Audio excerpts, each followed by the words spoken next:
안녕하십니까. 4월 27일 월요일에 두 번째 보내드리는 송국근의 본소리입니다. 제가 조금 전에 오거돈 전 부산시장 사퇴 과정에서 공정을 했는데 법무법인 부산 문재인 대통령이 대표 변호사였던, 그리고 지금은 대표 변호사가 노무현 전 대통령의 조카 사위인 정재성 변호사가 대표 변호사로 있는 법무법인 부산에서 맡았다. 그래서 그 과정에서 아마 여권과 핵심부와 서로 상의가 됐을 것이다. 총선 전에 이 일이 터지면은 선거에 굉장히 불리하니까 선거 이후를 미루기 위해서 4월 말로 사퇴 시한을 잡는 것으로 이렇게 좀 조율이 됐을 그런 의심이 든다. 이런 합리적 의심을 제가 말씀을 드렸었죠. 그리고 그것이 아마 여러 경로, 청와대를 통하는 여러 경로가 있을 텐데 청와대에서도 또 문재인 대통령도 알고 있었을 가능성이 높다.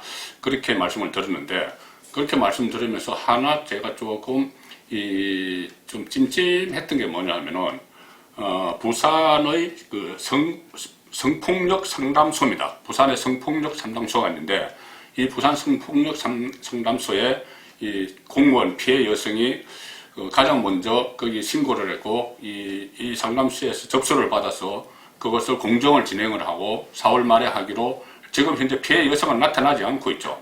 이 부산 성폭력 상담소에서 피해 여성 입장을 계속 이야기를 하고 있습니다. 하면서 공정한 그런 것이 우리가 원했던 거다. 그러니까 피해자가 원했던 거다. 피해자가 가족들과 좀 이렇게 알릴 시간이 필요하다. 뭐 그런 해명을 했는데, 저는 그 해명이 어떤 의미인지 잘 모르겠습니다. 어쨌든 그렇게 해명을 하고, 또는 성폭력 상담소에서 이 문제가 정치적으로 이용되기를 원치 않는다. 피해 여성이 정치적으로 이용되기를 원치 않는다. 그러므로 4월 말로 시한을 잡았던 것이다. 계속 이렇게 이야기를 했었죠. 그러니까 어떤 정치적 의도는 없다. 이렇게 이야기를 했고, 그것을 가지고 지금 여당에서는 성폭력 상담소에서 자체적으로 이야기한 것이지, 오거돈 시장 쪽에서 이야기를 하거나 아니면은 여당에서 이야기한 것은 없다. 이렇게 이야기를 했습니다. 그런데 저는 그래서 부산 성폭력 상담소가 피해자의 입장만을 대변하고 이렇게 지금 알려져 있는데, 약간 좀 이상한 사실이 하나 드러났습니다. 뭐냐면은 부산 성폭력 상담소의 소장이 이재희라는 사람인데, 이재희 상담소장입니다. 이재희 상담소장이 2012년 대통령 선거 때 그때 문재인 후보도 출마를 했죠. 박근혜 후보와 경쟁을 했던, 그때 2012년 대통령 선거 때 부산시의회 브리핑룸에서 기자회견을 열었습니다. 이재희 소장이, 그때도 소장이었습니다. 당시 민주당 대선 후보였던 문재인 후보를 공식 지지 선언을 했습니다. 이재희 소장이.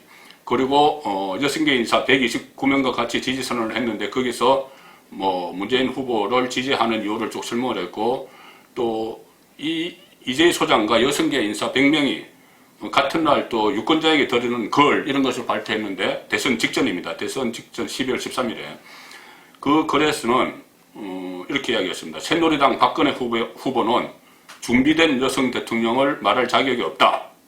박근혜 후보는 우리가 기대하는 여성 대통령이 아니므로 인정되지 않은 유사상표에 주의하라. 이런 이야기를 하면서 6개를 상대로 박근혜 대통령은 여성 대통령감이 아니다. 이렇게 이야기하면서 문재인 후보 지지를 선언한 그 인물이 지금 부산 성폭력 상담소 소장입니다.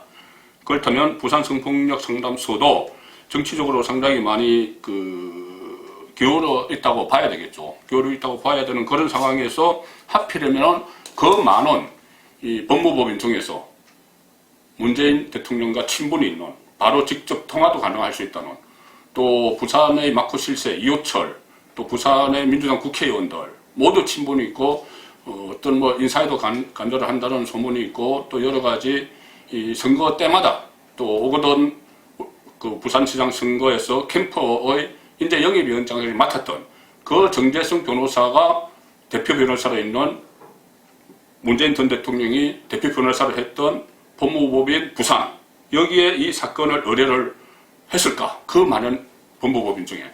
그렇다면은 이것은 뭔가 서로 여권 안에서 여권 안에서 모든 과정에서 어떤 신고를 하고 접수를 받고 공정을 하고 또 언론 대응을 하는 피해 여성의 입장을 대변한다고 하면서 언론 대응을 하는 이런 모든 과정에서 친문 쪽 인사들이 조직적으로 개입한 의혹이 지금 하나 둘씩 밝혀지고 있는 것 아니냐. 그런 지금 상황으로 좀 상당히 비상한 상황으로 돌입하는 것 같습니다.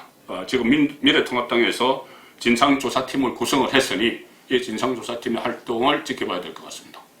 정권의 혼선이었습니다.